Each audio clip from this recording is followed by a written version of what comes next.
The Galactic Council chamber buzzed with panic, and honestly, I couldn't blame them. When you have watched 1,000 civilizations crumble to dust in less than 3 rotations, panic seems like the appropriate response. Order! Order! High Chancellor Vex Prime slammed his 6-tentacled appendage against the resonance platform, creating a sound that made my auditory sensors want to retreat into my skull. We must maintain composure. Composure. Right, tell that to the Zephyrian delegate who was literally molting from stress in the corner, or the Morphean representative whose shape-shifting had gone haywire, cycling through forms faster than a broken hologram. I adjusted my recording device with one of my 4 arms, trying to capture every moment of this historical disaster. My name is Clix9, and I'm what you humans might call a journalist, though my species, the next series, prefer the term truth chronicler. We have a reputation for being neutral observers, which is why I was here, floating in my hover seat, watching the galaxy's most powerful beings argue like younglings over the last protein cube. The Crimson Death has now consumed the Helix Nebulous sector entirely, announced Dr. Yilla Fen, the Council's chief medical advisor. Her crystalline carapace reflected the emergency lighting, casting eerie shadows across her angular features. 7 more species extinct. Completely. Not a single survivor. The silence that followed was deafening. Even the buzzing collective of Hive Mind 1 stopped their constant chattering, which, let me tell you, never happens. Those guys haven't shut up since they achieved sentience 50,000 years ago. How? Whispered Ambassador Thox from the Rimward Alliance, his voice barely audible through his breathing apparatus. How does one virus move so fast? Oh, sweet, naive Thox. If only you knew what I knew. See, 3 cycles ago I'd been investigating reports of something the survivors called the Crimson Death. Not very original, I know, but when you are watching your entire civilization melt from the inside out, creativity tends to take a backseat to screaming. The virus was unlike anything the galaxy had ever seen. It didn't just kill, it consumed organic matter, technology, even quantum-based energy forms. Everything it touched simply ceased. The pattern analysis is complete, Dr. Eulithan continued, her voice carrying that particular tone scientists use when they are about to deliver terrible news. The virus adapts faster than our countermeasures. Every cure we develop becomes useless within hours. It's as if the pathogen is learning from our attempts to stop it. Learning? Senator Crex4 of the Outer Rim Coalition leaned forward, his metallic exoskeleton creaking. Viruses don't learn, they replicate. They mutate, but they don't think. Dr. Yillafen's mandibles clicked nervously. This one does. The chamber erupted. Delegates shouted in 17 different languages, creating a cacophony that would have been amusing if it weren't the soundtrack to galactic extinction. I made a mental note to include this moment in my chronicle, assuming there would be anyone left to read it. Silence. High Chancellor Vex Prime's bellow could have shattered glass if any of our species still used such primitive materials. Dr. Yilla explained. The good doctor activated her holographic display, and suddenly the air above us filled with microscopic horror. The virus looked almost beautiful, in the way that supernovas and black holes are beautiful, deadly beyond comprehension, but undeniably elegant. The Crimson Death exhibits behavior patterns consistent with artificial intelligence, she began, her voice steady, despite the magnitude of what she was saying. It analyzes our treatments, develops immunity, and then spreads that immunity throughout its entire network instantaneously. We are not fighting a virus. We are fighting a thinking plague. A thinking plague. I'd heard rumors, whispers in the dark corners of trading stations and research facilities. Scientists who spoke of impossible adaptations, medical officers who swore the virus seemed to anticipate their moves, but hearing it confirmed by the Council's top medical expert, that was different. How long? Asked Ambassador Thox, though I think we all knew he didn't want to hear the answer. At current spread rates, 6 rotations. Maybe 7 if we are lucky. 6 rotations until the galaxy died. I began composing my final chronicle in my head, wondering if anyone in the next galaxy over would find our records and learn from our mistakes. That's when the communication array crackled to life. Incoming transmission from Sol 3, announced the chamber's AI in its maddeningly calm voice. Source: Human Research Vessel Lucky Break. The mention of humans caused a stir. Most delegates knew of them, the young species from the outer spiral who'd joined the galactic community only recently. They were known for being peculiar, unpredictable. Some said dangerous, though they seemed harmless enough to me. A bit crude, perhaps, fond of violence and questionable humor, but hardly threatening to ancient civilizations with technology beyond their comprehension. Patch them through, ordered the High Chancellor, probably thinking the humans wanted to say goodbye or something equally melodramatic. The holographic display shimmered and suddenly we were looking at the interior of a human vessel. It was chaotic. Cables everywhere.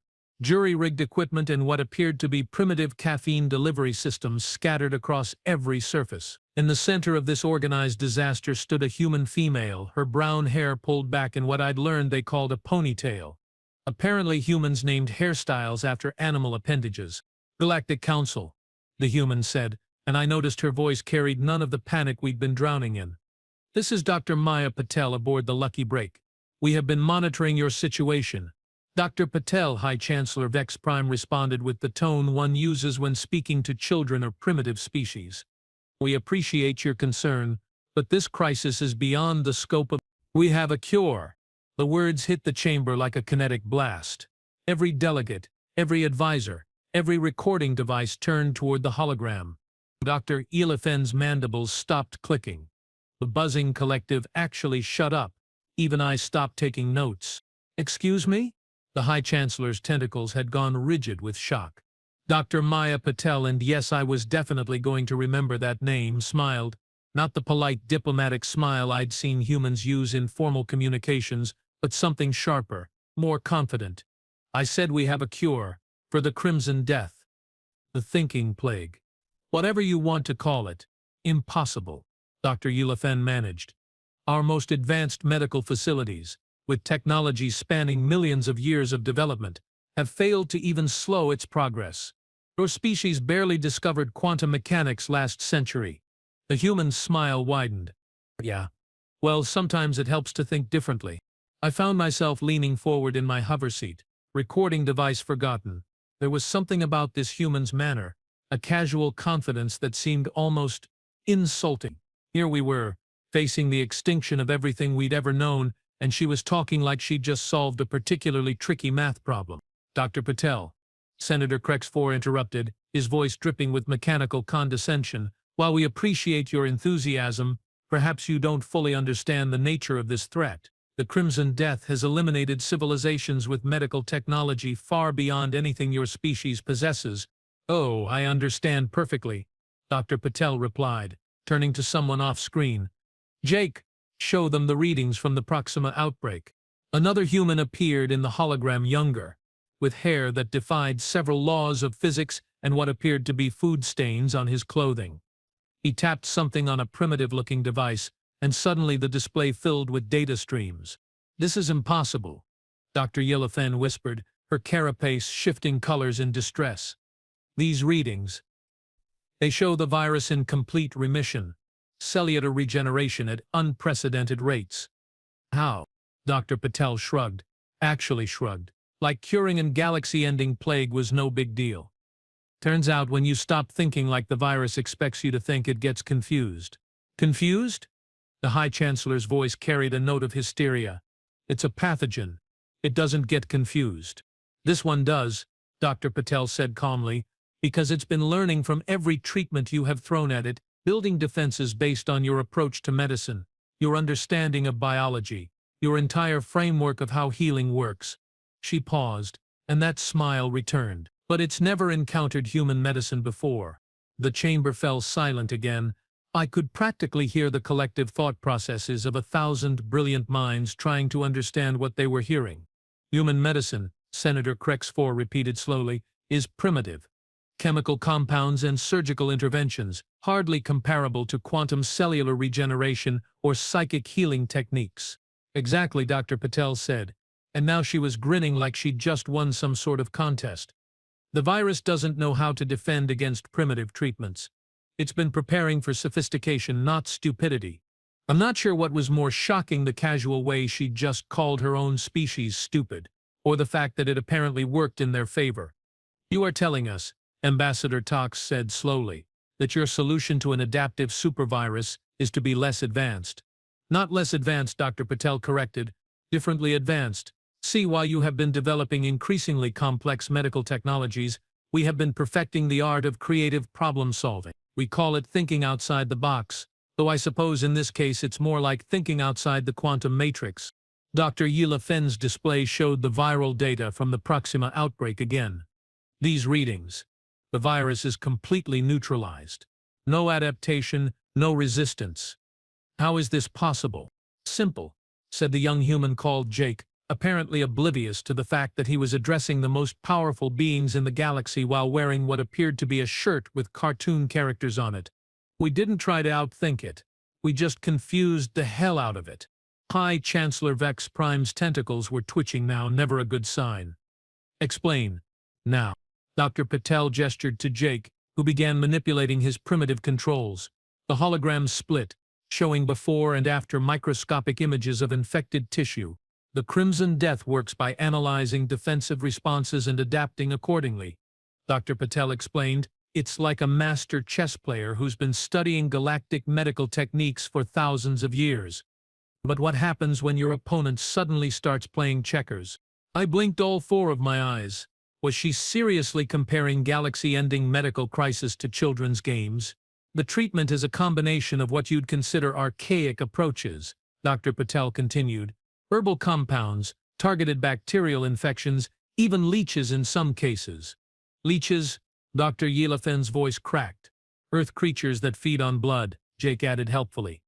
Totally gross but surprisingly effective for certain applications. The collective recoil from the assembled delegates was almost comical. Here were beings who could manipulate matter at the atomic level, who could rebuild organs with pure thought, and they were being told that the solution involved parasitic worms. The virus, Dr. Patel continued, apparently enjoying the reactions she was getting, spent so much energy adapting to your advanced countermeasures that it never developed defenses against basic biological responses. It's like building a fortress with walls 50 feet high and forgetting to put in a door. This is... High Chancellor Vex Prime struggled for words. This is absurd. Yeah, well, absurd seems to be working, Dr. Patel replied cheerfully. We have already deployed treatment teams to the affected systems in our sector. Complete recovery rates in every case. The silence stretched until Ambassador Thax finally spoke. What do you want in return? And there it was. The question that always came up when dealing with any species, but especially humans. They had a reputation for driving hard bargains, for seeing opportunity in crisis. I leaned forward, wondering what price they'd demand for saving the galaxy. Dr. Patel's expression grew serious for the first time since the communication began. Nothing. Nothing? Senator Krex-4's mechanical voice managed to convey skepticism. You expect us to believe you will save the galaxy out of pure altruism? Not altruism, Dr. Patel said quietly. Survival. See, we live in this galaxy too, and despite what some of you might think, we have grown kind of attached to it. She turned away from the screen for a moment, and I caught a glimpse of the controlled chaos behind her, humans rushing back and forth, shouting numbers and coordinates, loading what appeared to be medical supplies into transport containers. It was loud, messy, and completely unlike the sterile efficiency of our most advanced medical facilities. It was also apparently exactly what we needed. Dr. Patel, the High Chancellor said, and I noticed his voice had lost its condescending tone. If your treatment is truly effective, it is.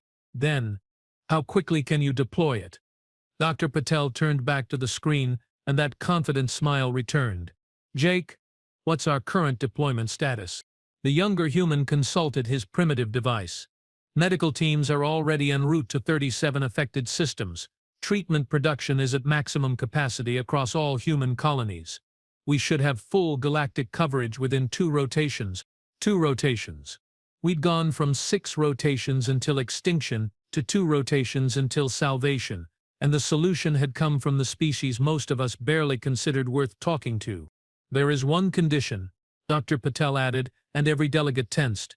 Here it comes, I thought. The demand for territory, resources, advanced technology. What condition? High Chancellor Vex Prime asked warily.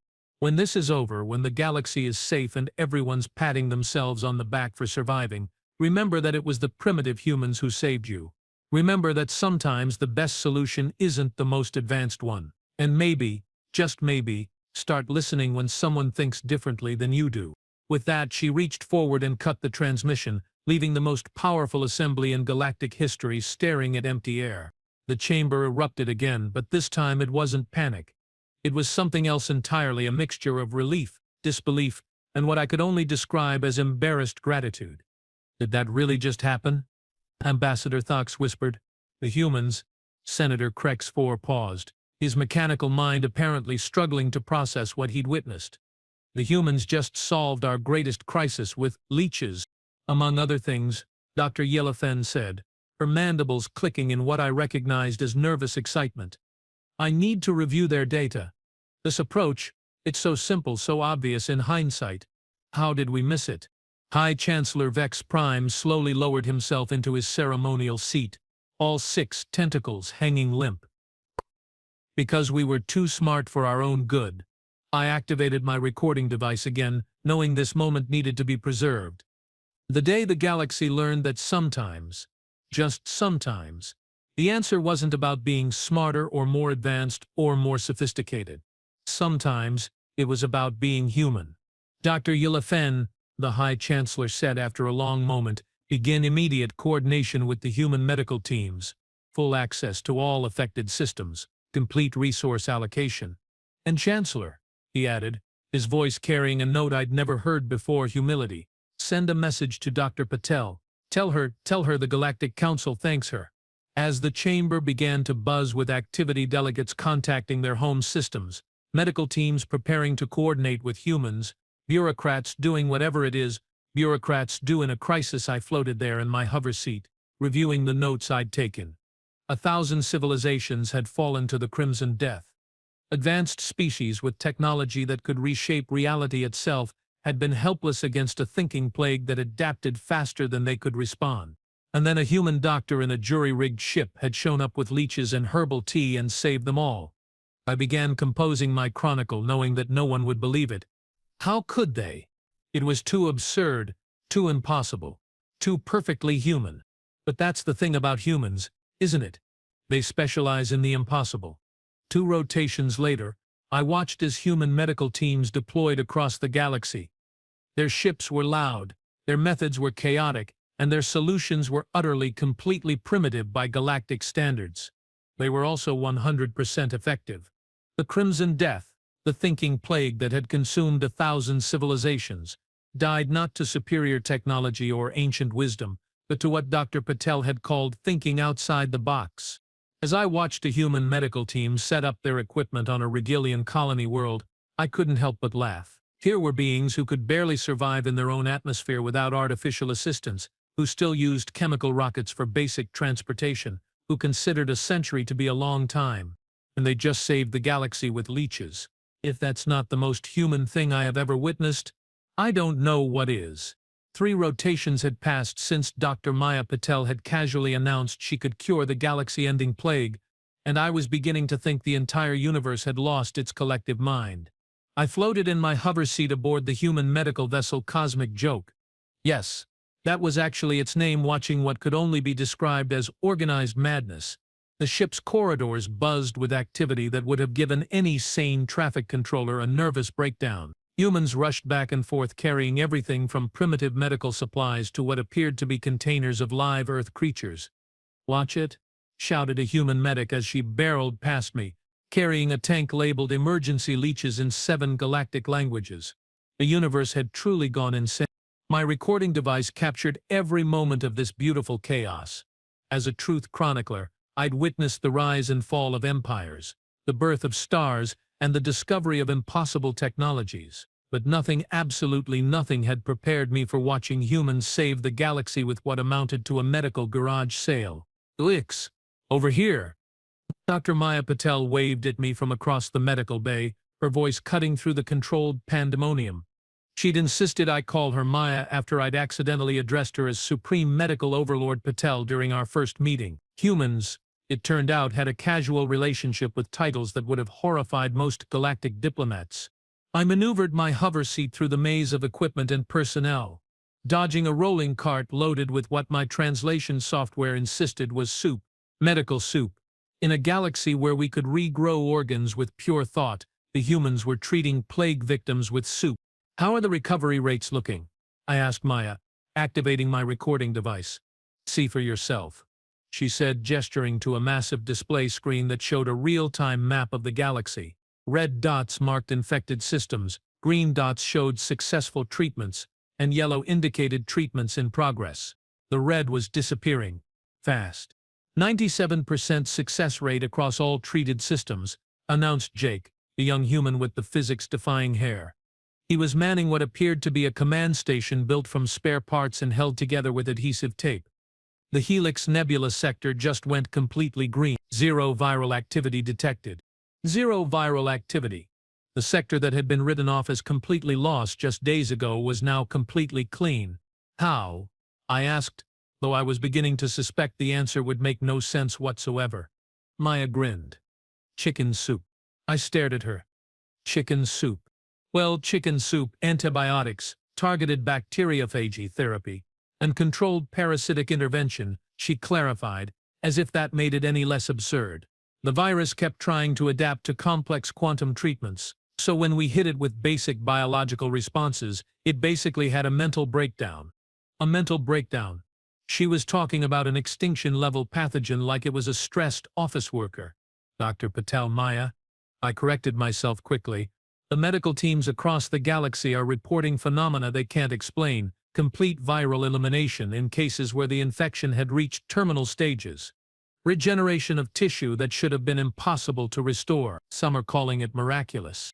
Not miraculous, said a new voice. I turned to see Dr. Elena Vasquez approaching, her arms full of data tablets. She was Maya's second-in-command, a specialist in what humans called battlefield medicine, apparently a field that involved treating injuries while people were actively trying to kill you.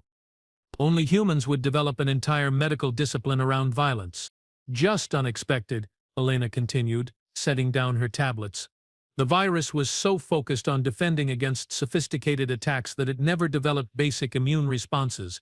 It's like having a computer system with the most advanced firewall in the galaxy, but forgetting to lock the front door. The front door being leeches, I said flatly.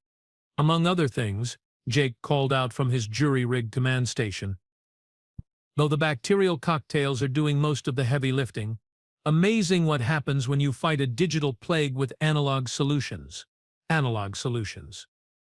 I made a mental note to include that phrase in my chronicle. Future historians would need to understand how the galaxy was saved by beings who thought in terms of analog and digital when the rest of us had moved beyond such primitive concepts millennia ago. My communication device chimed with an incoming message from the Galactic Council. I accepted the transmission, and High Chancellor Vex Prime's holographic image appeared, looking considerably less stressed than the last time I'd seen him. Truth Chronicler Clicks 9, he said, his tentacles moving in formal greeting patterns. I trust your documentation of the human medical operations is proceeding well. Indeed, Chancellor, though I must admit, reality is proving stranger than any fiction I could have imagined. The Chancellor's expression shifted to what I recognized as diplomatic embarrassment. Yes, well, that brings me to the purpose of my communication. The Council has reviewed the preliminary reports from the treatment zones. He paused, and I could see him struggling with whatever he was about to say.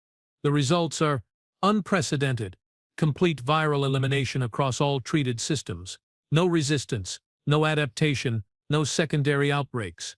The humans have achieved something our most advanced medical facilities declared impossible. Maya, who had been listening to the conversation, stepped into the hologram's field of view. Chancellor, it's not impossible. You just needed to stop thinking like the virus expected you to think. Yes, the Chancellor said, and I caught the slight wince in his voice. We are beginning to understand that, which brings me to my next point. The Council would like to formally request that human medical teams establish permanent research facilities in the core systems. I nearly dropped my recording device. The core systems were the heart of galactic civilization, where only the most advanced species were permitted to operate. Humans had been members of the galactic community for barely 50 of their years, and now they were being invited to set up shop in the most prestigious region of space. That's flattering, Maya said carefully, but we are going to need to finish dealing with the current crisis first. Of course, the Chancellor agreed quickly.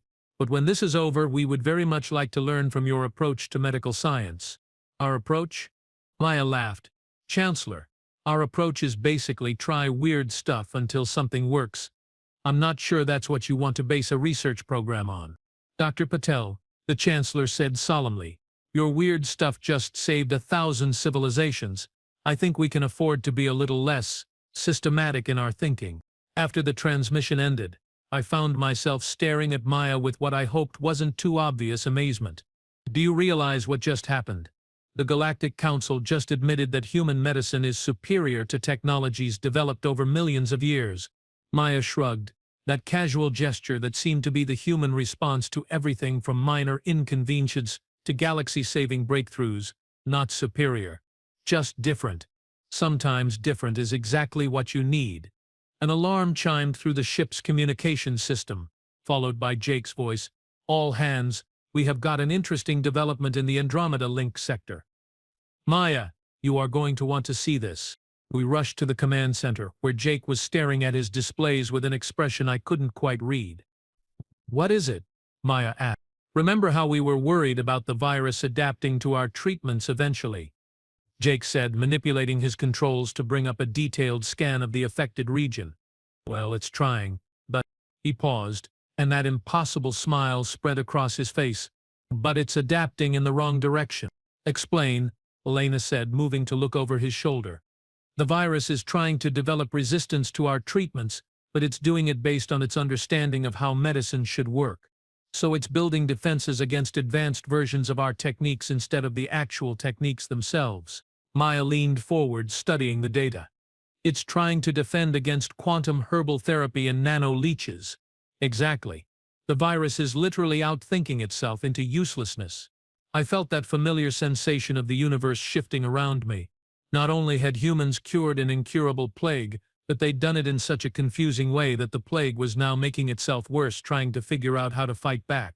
There's more, Jake continued. The adaptation attempts are actually making the virus more vulnerable to basic treatments. It's like it's trying so hard to be smart that it's becoming stupid. So our cure is becoming more effective over time? Elena asked. Not just more effective. The virus is basically curing itself, trying to understand our logic. Maya started laughing, not the polite diplomatic laughter I'd heard from humans in formal settings, but genuine, uncontrolled mirth. We confused a thinking plague so badly that it's having an existential crisis. Is that actually what's happening? I asked. Near as we can tell, Jake said, still grinning. The virus was designed to be smart, to adapt, to learn, but it was designed by civilizations that think in logical, systematic ways. It literally doesn't have the capacity to understand illogical solutions. Over the next few hours, I watched as reports flooded in from across the galaxy. The Crimson Death wasn't just being cured, it was actively retreating from systems where humans hadn't even arrived yet, as if the very concept of human medicine was causing it to malfunction. Dr. Vasquez, called one of the human medics from across the bay. We are getting reports from the Regil system that the virus is apologizing. Everyone stopped what they were doing. Apologizing? Elena repeated. The viral communication matrix is transmitting what our translation software is reading as formal apologies for the inconvenience, followed by what appears to be surrender terms. Maya walked over to the communication station, her expression a mixture of disbelief and amusement. Let me hear it. The ship's speakers crackled to life, and suddenly we were listening to what sounded like the most dejected artificial intelligence in the galaxy.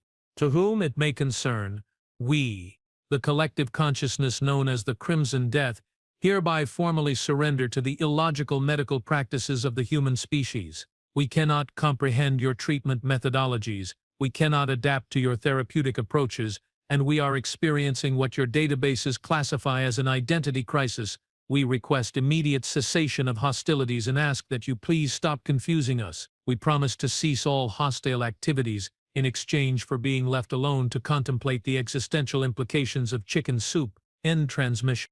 The medical bay fell silent. Every human and one very confused alien journalist stared at the communication array. Did we just make a galactic plague have a nervous breakdown? Jake asked quietly. Apparently, Maya said. and I could see her struggling not to laugh again. I think we have officially reached peak human. My recording device had been running through all of this, capturing what had to be the most absurd diplomatic contact in galactic history. A thinking virus that had consumed 1,000 civilizations had just surrendered because human medicine was too weird for it to understand. What happens now, I asked. Now Maya looked around at her team, all of whom were wearing expressions of barely contained hilarity. Now we finish treating the affected systems, make sure everyone's healthy, and then probably write the strangest medical paper in galactic history. Title suggestion, Elena called out, How We Cured a Galaxy by Confusing a Virus, a Study in Applied Absurdity. I love it, Maya said. Jake, make sure we get full documentation of the viral surrender. Future medical students are going to need to understand that sometimes the best cure for overthinking is to stop thinking entirely. As the celebration continued around me, I floated in my hover seat, trying to process what I'd witnessed.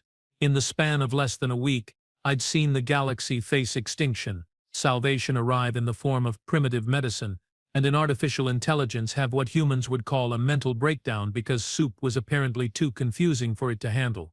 3 days later, I found myself back in the Galactic Council chambers, but the atmosphere was completely different.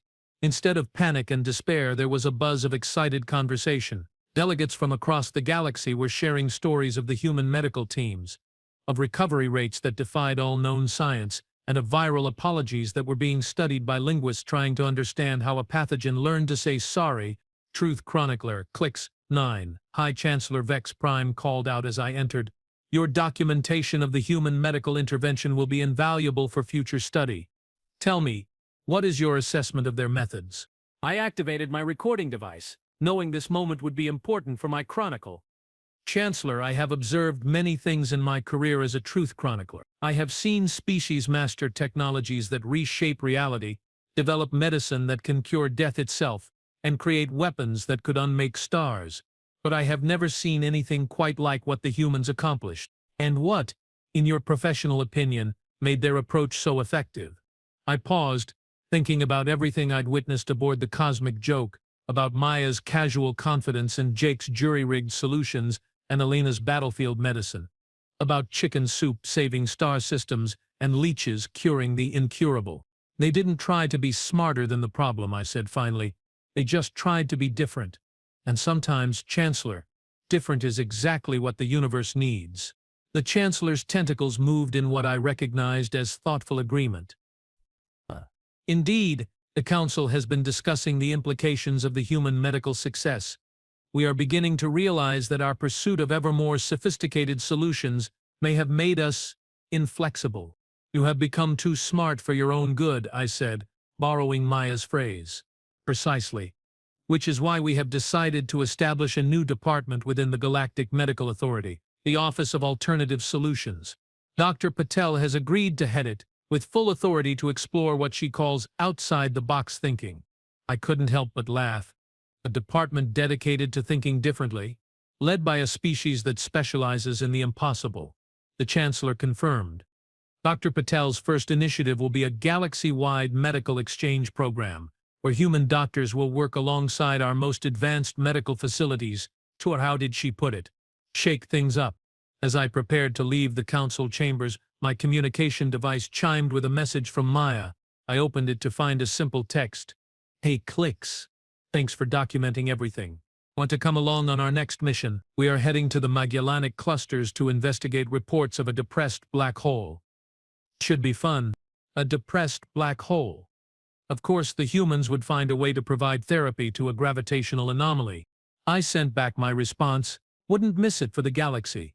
6 months later, I was floating in my hover seat aboard the human research vessel Probable Cause, watching Dr. Maya Patel explain to a team of quantum physicists how to cheer up a black hole using what she called positive reinforcement therapy and really good pizza. The physicist beings who could calculate the trajectory of individual quarks and predict the behavior of entire star systems were taking notes. The black hole, according to their readings, was actually perking up. As I recorded this latest impossible achievement, I reflected on how much the galaxy had changed since that day in the council chambers when we'd all thought we were facing extinction. The Crimson Death had been relegated to a footnote in medical journals, remembered mainly as that virus that apologized. Human medical techniques were being studied and adapted by species across the galaxy, leading to breakthroughs that no one could have predicted. And somewhere in a research facility in the core systems, teams of scientists were working on projects with names like therapeutic nonsense and applied confusion theory. The humans had done more than save the galaxy from a thinking plague. They'd taught us how to think differently, how to approach problems from angles that logic said shouldn't work, and how to find solutions in the spaces between conventional wisdom and complete chaos. They'd reminded us that sometimes the best way forward isn't up or down or sideways, but through a dimension that shouldn't exist but somehow does anyway. And if that's not the most human thing in the universe, I honestly don't know what is. My name is Clix9, and I'm a truth chronicler for the Nexari Republic. I have documented the rise and fall of empires, the birth of new technologies, and the discovery of impossible phenomena. But the day I watched humans save the galaxy with chicken soup and leeches, that's the day I learned that truth really is stranger than fiction. And in a universe full of humans, that's probably exactly as it should be.